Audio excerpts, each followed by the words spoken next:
Ya baik. Assalamualaikum warahmatullahi wabarakatuh. Alhamdulillah hamdan katsiran thayyiban mubarakan fih kama yuhibbu rabbuna wa yarda. Asyhadu an la ilaha illallah wahdahu la syarika lah wa asyhadu anna Muhammadan abduhu wa rasuluh. Allahumma shalli ala Muhammad wa ala ali Muhammad. Alhamdulillahilladzi bi ni'matihi tatimmus shalihat. Alhamdulillah kita masuk di pertemuan yang keempat ya atas izin Allah Subhanahu wa taala ya dan taufik serta kesempatan ya untuk kita masih bisa merasakan nikmat mempelajari ilmu syar'i, di antaranya adalah kita mempelajari bahasa Arab, di mana bahasa Arab adalah bahasa dari Al-Qur'an. Ya, kemarin kita lanjutkan ya. Jadi uh, kita sudah sampai di sesi yang ketiga, maksudnya di bagian yang ketiga dari buku ini. Kita ada di kaidah yang ke berapa? 13 ya? 14 ya.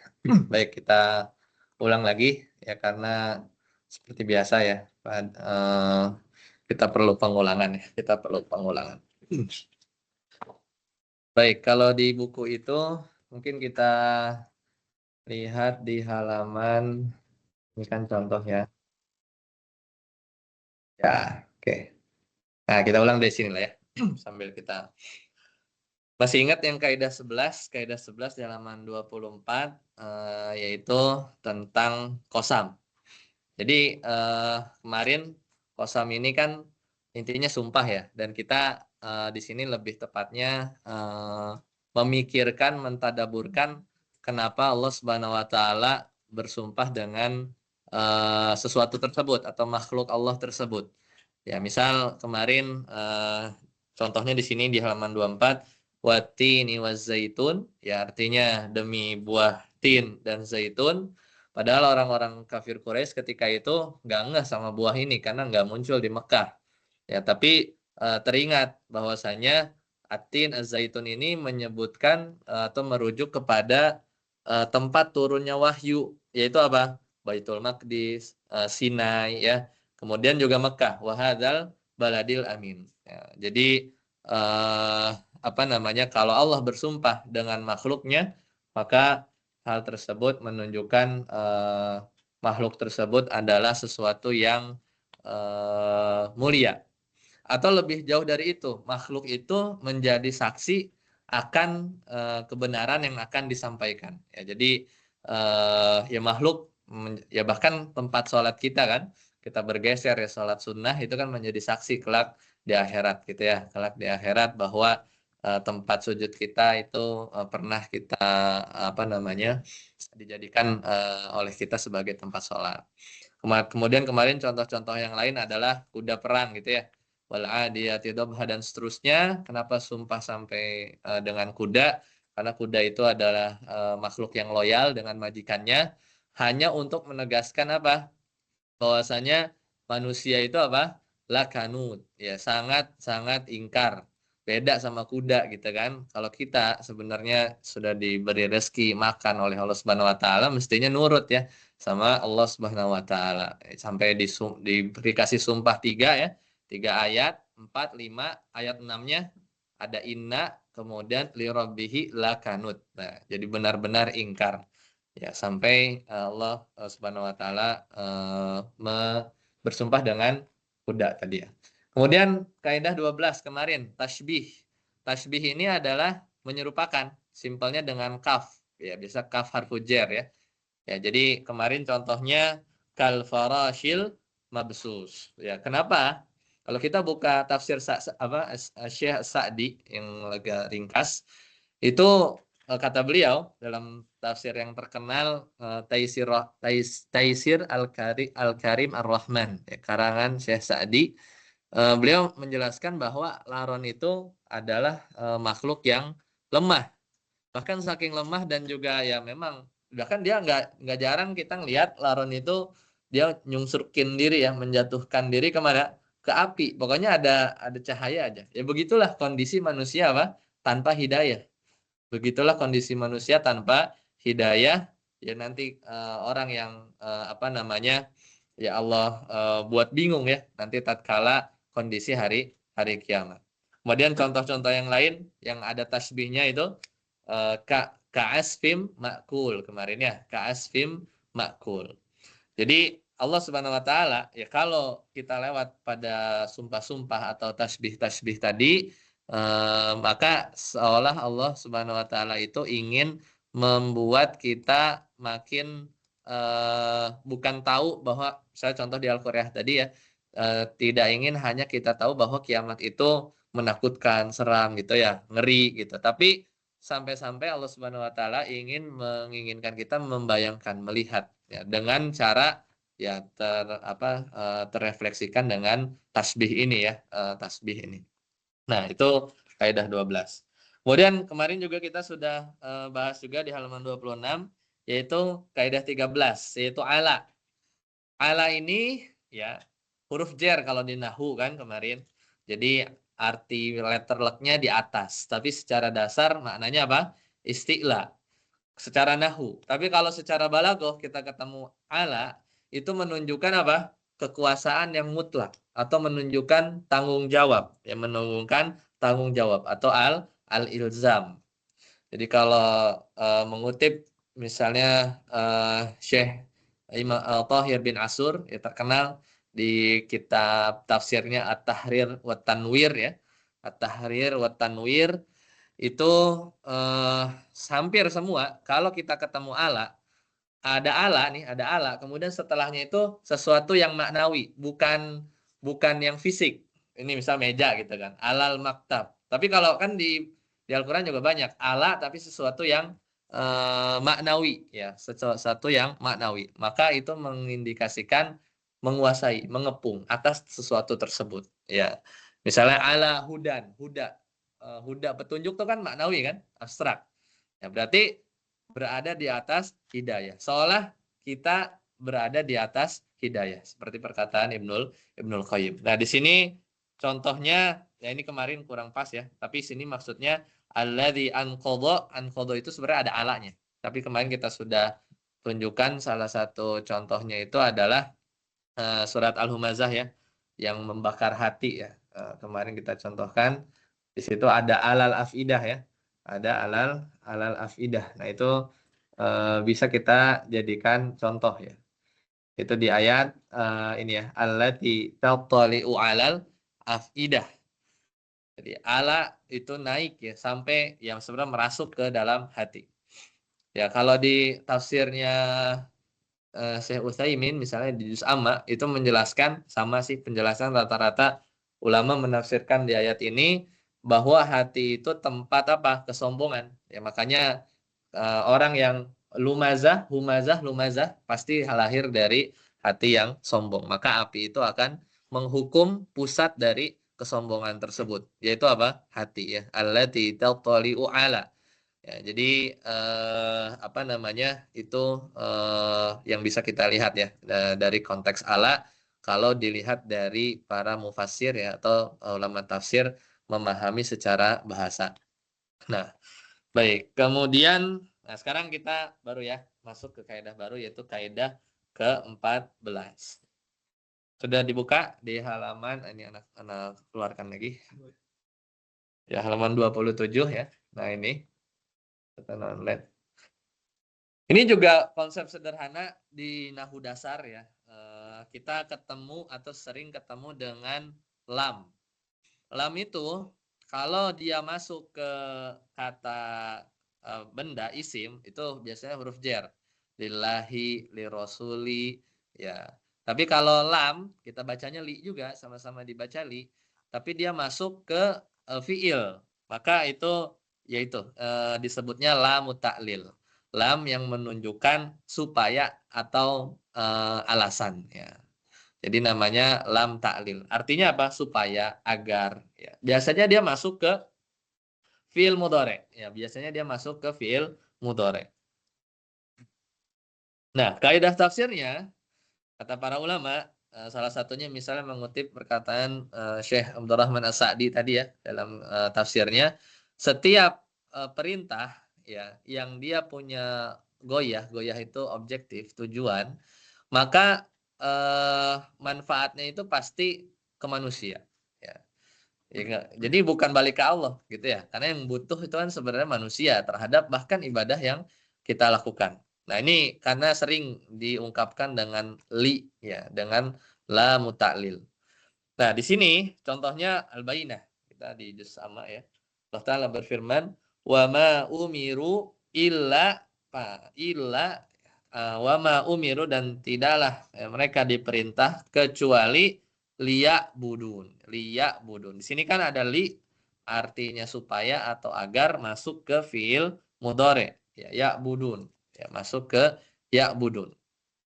Maka ya kalau tadaburnya ya kita ya apapun misal kita dalam beramal ya eh, kemudian apa namanya ya kita sudah mendapatkan nikmat semisal di surat apa namanya Quraisy ya surat Quraisy maka itu kan tiba-tiba langsung li ya kan tiba-tiba langsung li'i lah ini sama juga ya ini juga bisa agar ini maknanya juga agar ila fi Quraisy agar kan kalau terjemah letterluck bahasa Indonesia atau kemenak di sini biasa terjemahkan apa ya karena gitu ya karena kebiasaan orang-orang Quraisy ya tapi kalau kita lihat dari sisi yang lain ya bahwasanya ila fi Quraisy itu agar suku Quraisy itu bisa bersyukur ya terbiasa bersyukur baru disebutin setelahnya itu nikmat-nikmatnya nikmat-nikmat yang banyak yaitu bisa pergi ke utara selatan tiap tahun ya 2 kali musim panas musim dingin nggak ada libur gitu ya jadi jualan jalan terus kemudian yang ngasih makan mereka bahwa di Mekah itu meskipun nggak bisa tumbuh beberapa buah maka tumbuh ya buah-buah yang bukan jauh-jauh ya tadi kan misalnya atin ya ada ya karena lewat perdagangan itu kemudian juga aman ya aman ya, jadi dulu itu kan masalah besar itu adalah begal ya begal kalau lagi di perjalanan ya makanya tapi tetap aman dan profit terus jalan ya maka masa sih nggak fal ya'budu rabb hadzal bait gitu ya Nabi Muhammad SAW ingatkan nikmat supaya mereka balik ya menyembah Allah Subhanahu wa taala ya menyembah Allah Subhanahu wa taala sama juga misalnya di Al-Kautsar yang dekat-dekat sini. Nah, ini di bawahnya. Di sini juga ada. Fasholli li rabbika wanhar. Fasholli maka salatlah li rabbika. Ya, di sini kan apa namanya? Li rabbika wanhar. Maka kenapa di situ dimasukkan juga ya kita diminta salat untuk kepada Allah. Ya, apakah kita sudah benar-benar sholat ya dan juga apa berkurban benar-benar li-nya itu untuk Allah atau untuk li yang lain ya tujuan yang lain padahal di ayat satunya ini kan umum sebenarnya meskipun sebagian tafsir itu menyatakan ada yang maksudnya ini ada nama banyak ya jadi Al-Kautsar maksudnya telaga Nabi maksudnya nikmat yang banyak Kautsar ya jadi kalau enaknya belajar tafsir ya atau tadabur ya beberapa ikhtilaf di tafsir itu namanya tanawu. Jadi perbedaan yang saling melengkapi ya. Kadang kalau misalnya di apa pembahasan fikih kadang kita harus memilih. Makanya kita harus merojihkan sesuatu. Nah, tapi kalau di tafsir itu biasanya saling menguatkan, kadang saling memperluas makna gitu ya.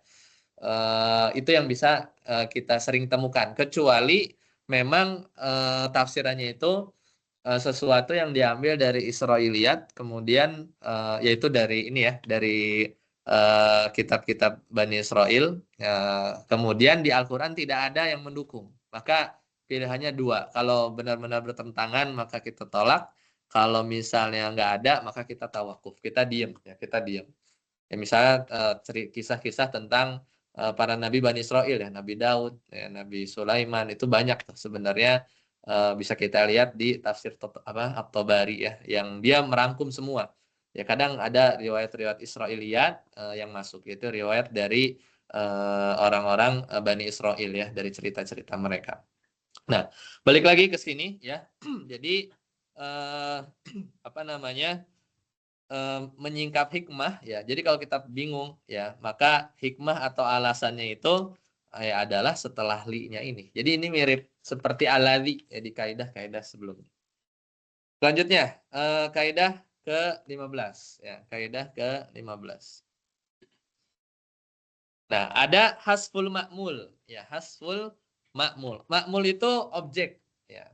Kalau yang pernah belajar nahwu misalnya maf'ul bih ya. Ya objek ya. Kalau satu kata kerja yang mestinya dia perlu objek tapi objeknya nggak ada, maka kalau di usul fikih maknanya umum. Tapi kalau di tafsir maka maknanya sama juga, dia umum. Menjadi segala sesuatu yang mungkin ya dari macam-macam objek yang kita tahu. Nah, misal di sini kan contohnya Al-Kautsar. Sorry belum ada ganti. Nah, ini ya. Di sini kan contohnya inna a'toinaka. Ya, kami ya telah memberimu ya nikmat. Ya, tapi sebenarnya nikmatnya nggak ada. Al-Kautsar. Al-Kautsar tuh banyak aja. Jadi tapi nggak dirinci tuh nikmatnya apa, yang kapan, yang waktu kapan, yang gimana itu nggak disebutkan. Maka di apa namanya dimaknai ya kalau misalnya objeknya nggak ada, maka itu umum ya, lebih umum. Jadi kalau objeknya justru dimunculkan, maka itu sesuatu yang jadinya spesifik. Nah, maka tadaburnya ya nikmat kan banyak, bahkan la tuhsuha ya di sebagian ayat. Kita nggak bisa hitung. Apalagi ini konteksnya misalnya sebagian ahli tafsir menyebutkan bahwa nikmatnya kepada Nabi Muhammad SAW. Maka kebaikannya itu banyak, baik kebaikan akhirat dan juga di dunia ya saat Nabi Muhammad SAW hidup. Ya, kemudian misalnya ya di sini Al-Kautsar ya. Nah, masih di ayat yang sama. Misalnya fasholli li rabbika wanhar.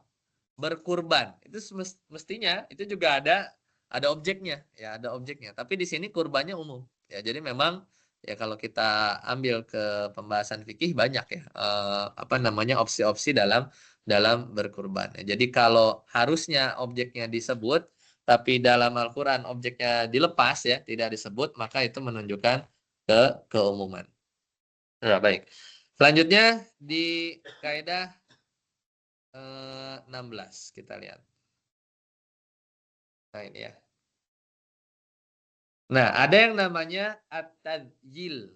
Ya, at-tadzil. At-tadzil itu tadzil atau lebih tepatnya at-tadzil bi asma'illahil husna. Jadi kita sering kan kalau kita lagi tilawah ayat-ayat itu ditutup sama wa innallaha ala kulli syai'in qadir. Innahu kana tawwaba. Jadi nama-nama Allah kan.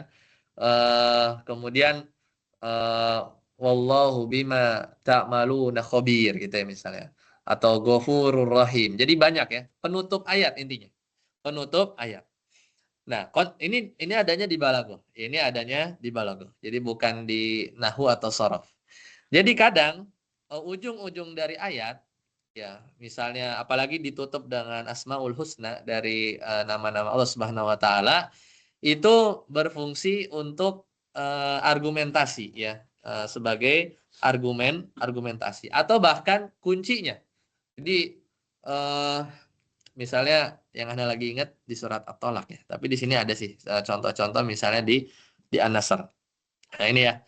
Innahu kana tawwaba. Kalau kita lihat di ayat sebelumnya kan tentang apa? Pertolongan Allah, kemudian kemenangan, gitu kan?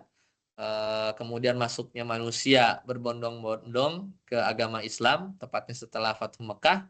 Lah tapi ditutup innahu kana tawwaba. Emang salahnya di mana gitu kan? Emang apa salahnya? Nah, Al-Qurtubi ya dalam tafsirnya, tafsir Al-Qurtubi itu menjelaskan di akhir ya kan disebutkan innahu kana tawwaba, bahwasanya Allah Subhanahu wa taala itu Maha pemberi tobat. Kenapa setelah kemenangan ya ditutup disuruh untuk tobat? Jadi Allah Subhanahu wa taala ingin memberikan kabar bahwasanya supaya nggak sombong intinya ya. Karena banyak orang yang meraih kemenangan ya itu menjadi sombong, padahal tidak seharusnya seperti itu. Mesti ada meskipun terbesit, tidak muncul. Tapi setelah Allah ingatkan ya bahwa kemenangan ini sejatinya hanya dari Allah Subhanahu wa taala, ini menjelaskan ya meskipun kalimatnya bukan kalimat perintah, innahu kana tawwaba, itu kalimat berita saja, tapi menjelaskan ada unsur perintahnya ya kepada Nabi agar nggak lalai dari istighfar ya, meskipun saat menang ya, saat menang. Jadi diperbanyak istighfar karena kemenangan itu pun datangnya dari Allah Subhanahu wa taala ya. Kalau kita lihat lagi misalnya di apa namanya Al-Buruj. Itu kan tentang neraka ya sebenarnya. Nah ini. Tapi lihat tajilnya apa? Jadi kan di sini kan wasama idzatil buruj ya, ya dan seterusnya. Kemudian dia menceritakan tentang apa namanya ancaman neraka. Tapi di ayat di tempat di 14, nah ini. Huwal ghafurul wadud. Dialah Allah Subhanahu wa taala yang Maha Pengampun, yang lagi Maha Pengasih ya. Jadi setelah cerita panjang tentang ancaman neraka ya, kemudian Allah ingin menunjukkan cinta Allah itu lebih dulu daripada murka Allah Subhanahu wa taala. Ya, perkataan orang-orang non-believer ya atau misalnya yang ateis gitu kan kadang suka menguji logika kita. Kenapa sih kalau Allah Ar-Rahman Ar-Rahim kenapa Allah ciptain neraka gitu? Kadang suka ditanya tuh. Kadang anak kecil juga suka nanya gitu. Katanya Allah sayang sama kita gitu ya. Kenapa kok Allah mencipta neraka dan kenapa nggak Allah Subhanahu wa taala nggak ciptain semuanya orang beriman? Nah, ini pertanyaan-pertanyaan seperti ini biasanya muncul dari pemahaman sebagian saja dari nama dan sifat Allah Subhanahu wa taala. Padahal dia lupa ya, Allah Maha Bijaksana ya. Bahwa Allah Subhanahu wa taala Maha Hakim, Al-Hakim. Karena nggak mungkin kan orang yang masuk surga nanti di Al-Qur'an dijelaskan orang yang ada di surga merasakan nikmat surga yang begitu besar itu karena tahu ada neraka. Coba opsinya cuma satu, cuma surga toh. Ya nggak ada apa bangga-bangganya. Misalnya dia juara lomba dari satu peserta, ya kan susah, ya kan? Dan juga sama, kalau misalnya apa namanya tiba-tiba semua orang baik aja semuanya masuk neraka, maka tidak ada unsur ujiannya, ya, unsur ujiannya. Biasanya pertanyaan-pertanyaan seperti itu dia ambil satu Asmaul Husna, kemudian dia dikaitkan ya dengan satu ciptaan Allah, misalnya pembahasan yang lain neraka yang kesannya ada kesulitan, siksaan, ya, dan seterusnya kemudian dibenturkan. Akhirnya kadang suka muncul pertanyaan-pertanyaan seperti itu. Nah, balik lagi ke Al-Buruj, ini yang menunjukkan apa? Cinta Allah ini lebih dulu daripada murkanya Allah Subhanahu wa taala. Ya. Ya, itu salah satu contoh. Nanti kita lihat lagi di setelah ini ya. Lanjut dulu kaidah 17. Ya, kaidah ke-17. Nah, ada an-nida. An-nida itu artinya memanggil. Ini di nahwu. Kalau yang udah belajar nahwu di bab mansub itu pasti ada munada, ya, ada bab munada. Artinya manggil. Misalnya ya Ibrahim, ya Muhammadu, ya Abdullah, ya dan seterusnya. Nah, kadang juga dengan fiil. Ya, misalnya aku memanggil ya atau yang lain. Ya. Atau lebih luas dari itu. Katakanlah kul, misalnya pakai perintah. Ya, maka itu maksudnya adalah memanggil. Nah, ini dalam tafsir kalau misalnya kayak di Al-Ikhlas kan kul, 3 kul. Itu menunjukkan sesuatu yang khusus. Ya, jadi dia harus orang perhatiannya suruh dipalingkan dulu ke si pembicara. Atau bisa jadi untuk menunjukkan satu yang dekat. Ya, satu yang dekat antara yang manggil yaitu Allah Subhanahu wa taala dengan yang dipanggil, itu baik Nabi Muhammad SAW atau kita ketika kita membaca Al-Qur'an.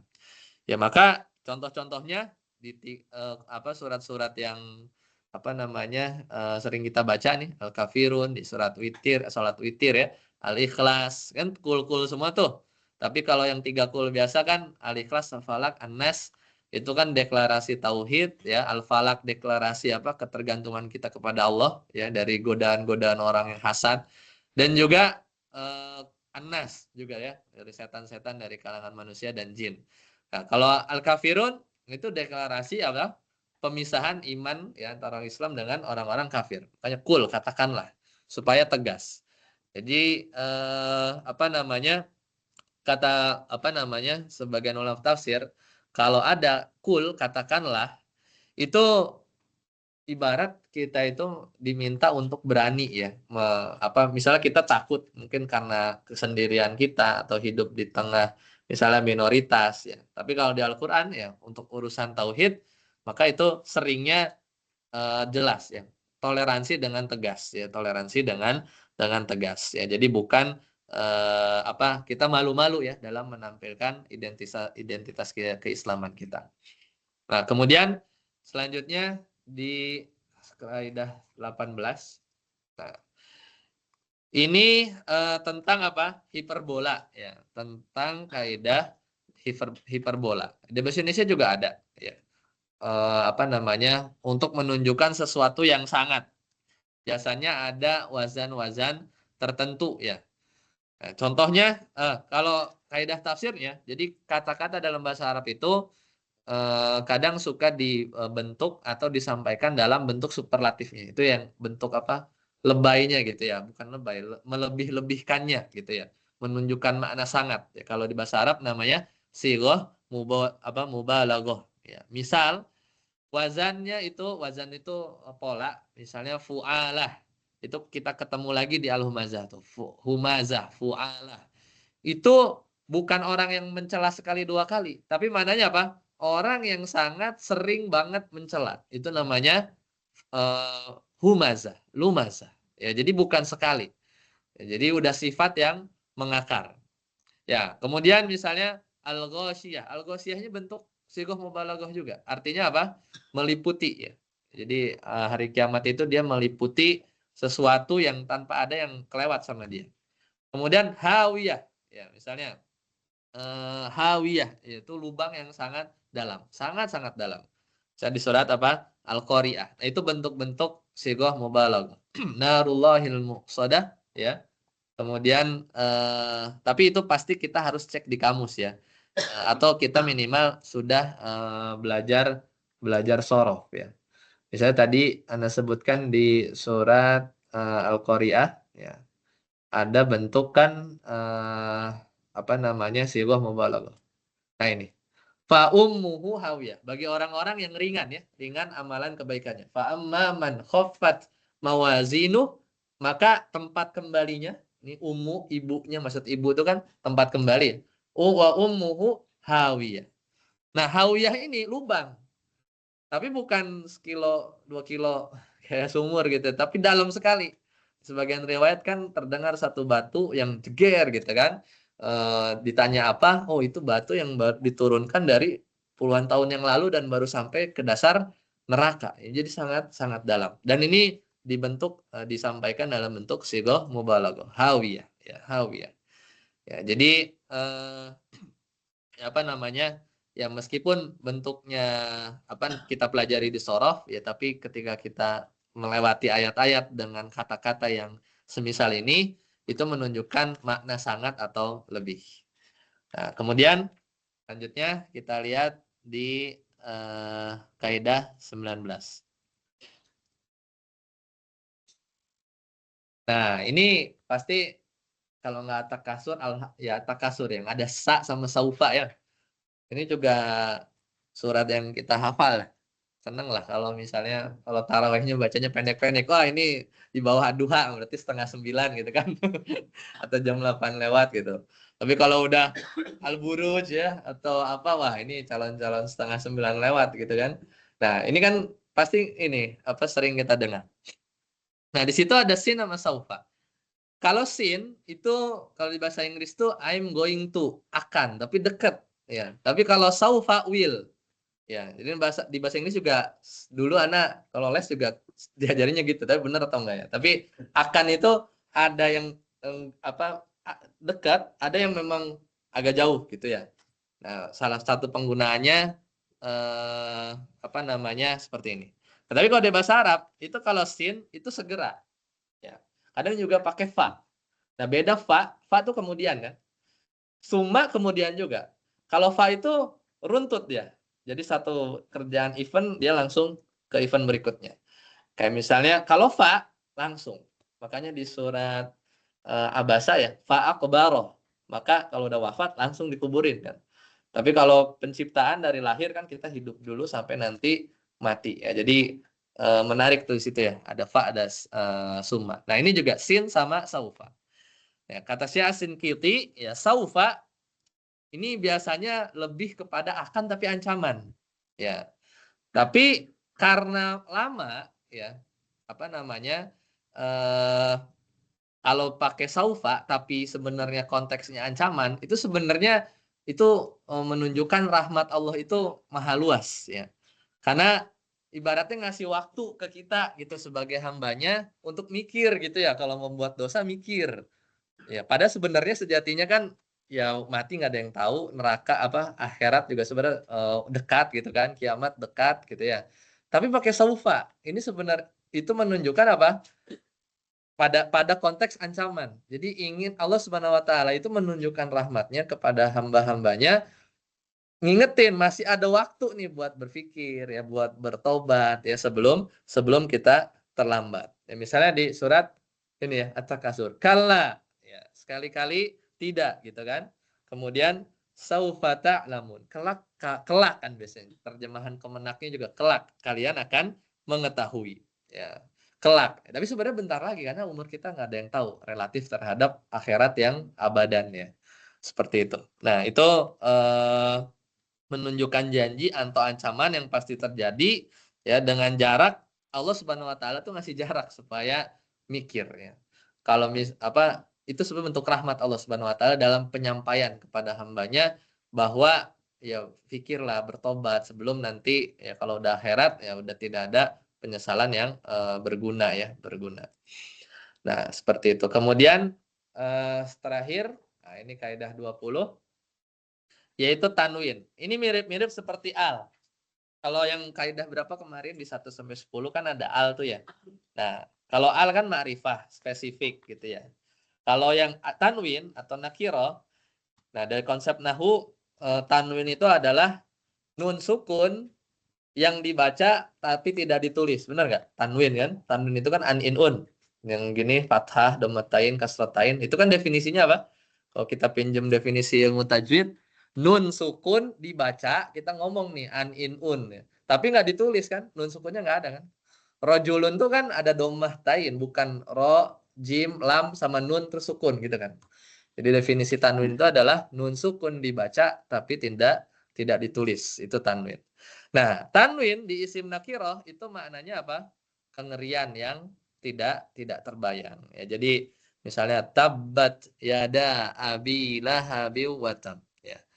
Atau kemudian naron di sini juga, misalnya di surat Al-Masad tabbat. Kalau di sini contohkan la yumbadanna fil hutamah. Ya. Bandingkan dengan ayat di ayat ke-6-nya. Narun, narun. Ini kayak lagi buka ya Al-Humazah. Banyak ya bisa kita ambil nih dari ayat surat ini.